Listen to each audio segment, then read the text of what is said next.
Do we need to give this a name? Do we need to say welcome to something? Yes. It can be your final act to name whatever this is. Why don't we just call it Amplified Extra? Hey everyone, welcome to Amplified Extra. My name's Jared, I'm the Youth Minister at Holy Trinity. Oh, come on, smooth. I'm Josh, and I'm the Assistant Pastor at TFW Church, and we're excited because we've got Zeke with us.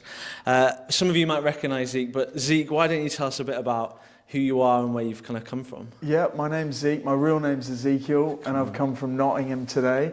Originally from Sydney, Australia, though, and so it would be a very long journey to come from there. But Nottingham, not too far away. It's good to be with you guys. So, Zeke, what do you do? What do you do for a living? Yeah, I work. I'm effectively like a national youth worker, which sounds odd, but I work with young people and youth leaders around the country. With DTI, with Dreaming the Impossible, we run a youth festival in the summer. We work with youth leaders throughout the year. We run some different events where we gather young people, DTI road trips in different locations around the country, speak at different events like this, work with youth, like organisations that we might partner with, different youth organisations around the country. And then I oversee the youth network within the Vineyard churches, which is that's a big job. But we have regional leaders and we have great people as part of the team. It's a huge team that makes DTI happen. So I'm just a small cog, really. That's awesome. Yeah. It's so good. So we've kind of started this as like Amplified Extra. We want to help young people, questions they might have. We meet, twice a term? Yeah. So we want to do things that are going to help and grow young people throughout the rest of the year. So we've got the young people send us a bunch of questions, and some of them are kind of great. Some of them are a bit random, but we love questions. So the first one is probably the biggest question. What football team do you support? Well, I'm a Newcastle United fan, not the other United, and we're currently beating Liverpool 2-0 in the League Cup, is it? I think. Yeah. So, hallelujah. Praise the Lord. So good. I agree. And we're having a great season. Well, an okay season. Should be. I'm hoping for top 4, but we'll see. Yeah. It's hopeful. There's a chance of that. It is. And what is currently your favourite worship song? My favourite worship song it's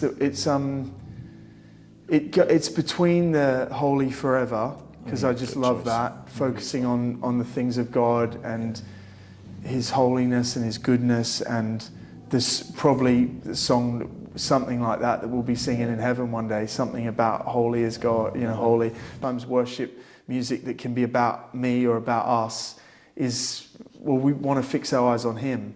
That's. I love that. And so you obviously now you're helping to lead stuff. How did you first become a Christian? What kind of brought you to following Jesus? Well, I was raised in a Christian family in Sydney.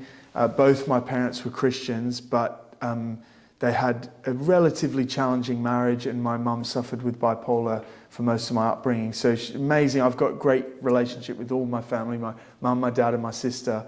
But I grew up going to church, but I think I would say really at 12 I got baptized and I received the gift of the Spirit. And so I would sort of say that was the moment, maybe.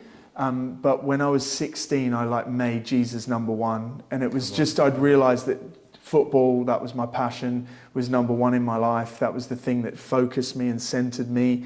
And everything in my life, that was the most important thing. And I realised that I either need to make Jesus number one or not at all, just crack on like everyone else is. And so I decided at 16 to actually raise my hand in a meeting. There was about 500 people. I was believe it or not, quite a shy teenager, would never have done anything like that, but I had just a boldness come upon me, lifted up my hand, decided to make him number one. And the guy at the front basically gave me a microphone and said, "Why are you up here?" And I'm like, who does this? And I just said, I'm here because I want to make Jesus number one. And my life didn't get better. In fact, it probably got worse. But and anyone who tells you that you're going to have a better life because of Jesus, they're right, but it doesn't mean your life will get better. You go through troubles and trials, and Jesus promised that in this life you will have troubles, but take heart, I've overcome the world. So I think for me it was 16 was the clincher, and my life's never been the same since. And I've had an adventure with Jesus, and I it's the best decision anyone could ever make in their life. So good. I just love it. And, you know, I'm blessed because I've been part of DTI, so I've heard glimpses of your story. Yeah. So I know you've talked about that. And, and I think what I love is, like, you've taken that passion to be able to share it with other people. Yeah. Because one of the questions is, and we always get it, is like, how do you get comfortable, if there's such a thing as comfortable, sharing your faith with people? So I'd love to know what tips could we give young people to share their faith with their friends? Yeah. Well, I think if coming to Jesus changed your life like it did mine, it's good news to share. Yeah. You know, the gospel is actually good news, and it's not meant to be. I know it can be hard to articulate sometimes with your mates, and when you feel judged by them, or you feel like they won't understand you. But recognizing that it's good news and that it changed your life, and to start with how it changed your life is a good way. Like, so for me, I was insecure. I was a bit of a bully. I had issues with watching pornography and stuff like that, and they were things that I needed. I didn't want to do in my future. And I didn't want to be a bully. I didn't want to be insecure. And when I met Jesus, he totally transformed that part of my life, and he continues to transform my life. So I find it quite easy to talk about that, because there was something that wasn't great, and now it's better. There's also challenges and struggles, but the best tip I can give is just pray that God would give you the words, and pray that you'd get opportunities. If you really want to share your faith with others, that's the best place to start, because God will give you opportunities. Sure enough, if you pray, you'll get an opportunity. You might not feel like you've got the right words, but the Bible, often throughout the Bible, when God calls people to speak of him, he gives them the words. He says, you might not have the words, but I'll give you the right words. Good. And I think it's just being a witness of what you've seen God do in your life. And even in others, maybe parents, maybe your parents have stories, or friends, and you want to share those stories. It's all part of the good news and the story that you've got to share, because you're part of it. It's part of your life in some way. They're the kind of things I would say. And practice sharing your faith. Practice wherever you are. When you get the opportunity, just go for it, and you'll learn to get better and better. And the final thing I'll say is, as you fall more in love, as you read this book, as you connect with Christians, as you understand the fullness of what God's done, it will give you words to help share. I hope that helps. That's so good. I think there's something powerful about stories, and sometimes we don't act because we worry, don't we, that we're going to make a mistake and all of this, but I think God gives us the grace for all that, and gives us opportunities, and it's him that does the work, not us. Yeah, so and we all like, we all get things wrong. When you're starting to ride a bike, you stumble and you fall off, but soon enough you're riding, and your mum and dad don't need to hold you, or your mate, or whatever, and you know, the what is it? The stabilizers come off, and so the more you practice makes permanent or perfect. You know, so good. So good. So you know, we love young people. We've obviously, you do Dreaming the Possible, and Jargus are Limitless, and there's loads of great things going on. What excites you most about kind of faith in young people? Maybe in the next year or 5, I don't know. Well, I think a lot of people don't have faith. A lot of people don't have hope. A lot of people don't know what to look to or where to look in their lives. And what I'm excited about is that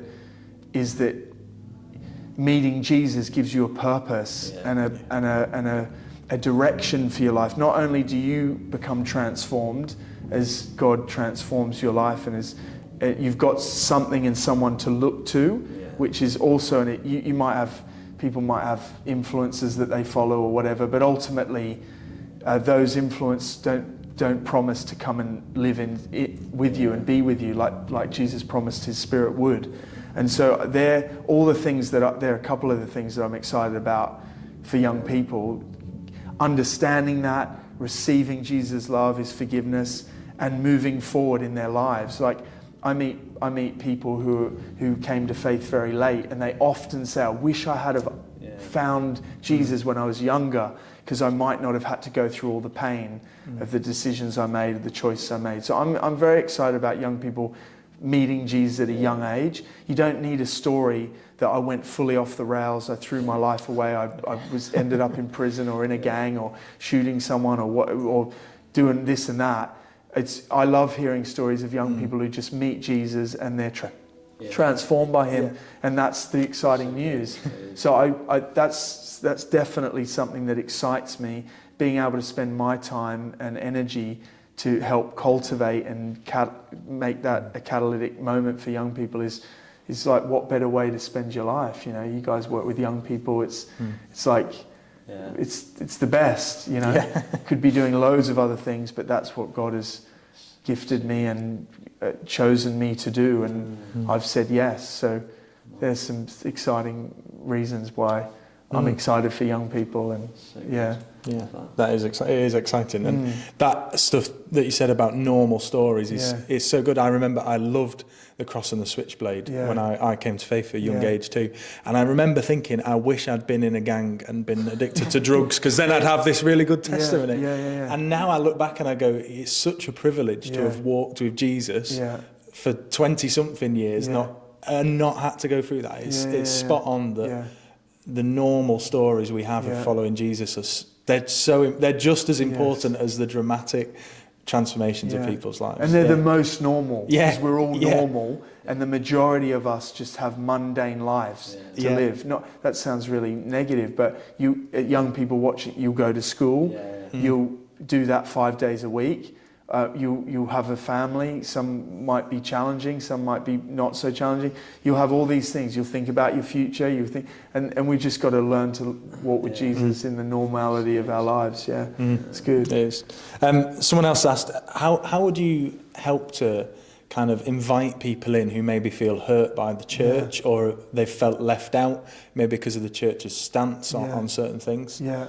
Well, I think there's Jesus, and then there's his bride or his church. And so my question to often people is it the church or an individual that's hurt you, or is it Jesus? Because Jesus doesn't hurt people. He releases people into freedom, and he might challenge them with his words. Like he challenged a lot of people when he was walking the earth. And so it's working out, like, have you been challenged by this, or have you actually been hurt by this? And helping people understand that we're all humans. So even if we become Christians, we're still human. We make mistakes. And the church is made up of humans who ultimately will make mistakes. And so if I was talking to someone who'd been hurt by the church, or, hurt by a stance on certain thing, then I would be encouraging them, like, look beyond, like, maybe that, and see the broader picture of the Christian faith, and that it has something incredible and life transforming to offer you, other than a few other things that you might not either agree with at the moment or feel comfortable with. But everyone who met Jesus was changed. They didn't remain the way they were. The things they thought about, the behaviors of their life. And so Jesus does change lives for good and for better. And sometimes when you're in a thing, and you're like, I never thought I would not be pursuing football for a life of serving God. I just never thought that as a teenager. I thought it was almost offensive to me. And so now that I do, it's like, oh no, it's different. Like football was, it wasn't necessarily exactly what God had for me or whatever. So I hope that helps someone who's got this kind of question. It's great. And one more question on here is, I don't know if you get anxious, but if you do, how do you deal with anxiety? Well, there's quite a bit in the Bible about anxiety, and in Philippians 4, it talks about rejoice in the Lord always. I'll say it again, rejoice. Paul wrote this. A guy who was in prison, beaten up, he was shipwrecked, he was let down by people, he was hurt by friends, he almost died multiple times. And he's there, probably in a prison, writing, hey guys, rejoice. And so in other words, like there's ways, there's things that you can do when you're anxious. One of them is to rejoice. Paul also says in that passage is don't be anxious about anything, but in everything through thanksgiving and prayer, submit your requests to God. And so I would say for anyone who's anxious, that you have some things that you can do in your anxious state. And you don't just have to say, I'm anxious, things are never going to get better. Well, you could start by rejoicing and being thankful. That's what I do in my own life. And I do get anxious about things. Up the summer, we've got, probably more young people than ever coming. Amazing. There's lots of things. Will everything go right? Probably not. Like, I've got a little boy. Yeah. Like, I've got another one on the way. Is my wife's pregnancy going to be? There's lots to be, look at the world events. There's lots to be anxious about. But Paul writes, someone who struggled a lot, like the opposite to anxiousness is receiving his peace. And so I would say take time daily to receive his peace, because then it says don't be anxious about anything, but through prayer and petition, submit your requests to God. And then the peace of God that transcends all understanding, in other words, peace that's out of this world, can come upon you and you can receive it. And I've seen young people receive it. I've received peace myself. And this is what I would say. Jesus also said, he said, my peace I leave with you, my peace I give to you. So this is a gift we just have to receive. It's almost like you take your anxiety in your mind or your heart or even your body, and you give it over to God, and he exchanges that for his peace. And it works. It's worked for me. That's good. It's worked for many people I know, but you got to try it. Yeah. It's like saying eating healthy really works. Well, if you don't try it, you'll never know. And so I would encourage people to do those things. And this book helps me not be anxious as well, because there's loads of people in these pages that had a lot of issues in their life, and they put their trust and their hope in God, generally speaking, and they received peace. So that's what I would say. It's so good, because I always think, we live... Man, if any young person's been around the church any length of time, they'll know we'll say, read your Bible, pray, and get involved with community, and often we love the Amazon Prime, don't we? Next day, I expect to have it all sorted, but we know, I'm big on it. It's like God wants to work on a character, who we're becoming in that relationship, and just final thing, do you have any tips? Because we know it's not always easy. Any tips around what you found helpful with reading the Bible or praying or that sort of thing? We all have habits. All of us in this room have habits that we do, and some of them we like, some of them we don't like, but they're because we started doing something and did it again and again. And so I would encourage a young person to get a version, maybe the NIV, a version of this book that you understand and you can start reading, and then start a small amount each day. That's what I would say. And when you do it, before you read it, Lord, you just pray the simple prayer, Lord, help this book come alive in me today, and come alive as I read it. And just spend some time waiting before you get your phone. So there's things I do, I don't charge my phone in my bedroom, it's downstairs. I basically, the first thing I do is pick up this book in the morning, apart from having a drink and usually going to the toilet. I don't know if you guys are toilet in the morning, kids, guys. That's right, the first thing I get. But I get up before my son is, and I know you got more than me. As well, Josh, so when I have the second, we'll see. But I have to get up early to do that. So I get up early and I read this book, and I have a pattern of reading it. Sometimes I read a chapter, sometimes I read a few chapters, sometimes I read a verse. And start somewhere simple. Start with Matthew, Mark, Luke, or John. Mark's great, it's the shortest gospel. Try to read a chapter a day or a couple of verses a day, and that's where you start. It's where any habit starts. And if you want to create a habit, you need to do it over and over again. Practice makes permanent. So if you practice reading it, it will become a permanent fixture in your life. Just like eating, just like drinking, just like exercise, just like picking your nose. If you we know Jared struggles with that. Yeah. We know that there's stuff up there, and if you keep picking, you get in a habit, and then get stuck one day. No, I'm joking. But that's my tips. That's so good. Yeah. Well, I appreciate you, Zeke, coming down. I'm Pleasure. really excited for what you're doing and the impact you're having with young people. And yeah, don't really know how we're ending this, so we'll just end it. We'll just end it. We'll just end it. You cut it. Good.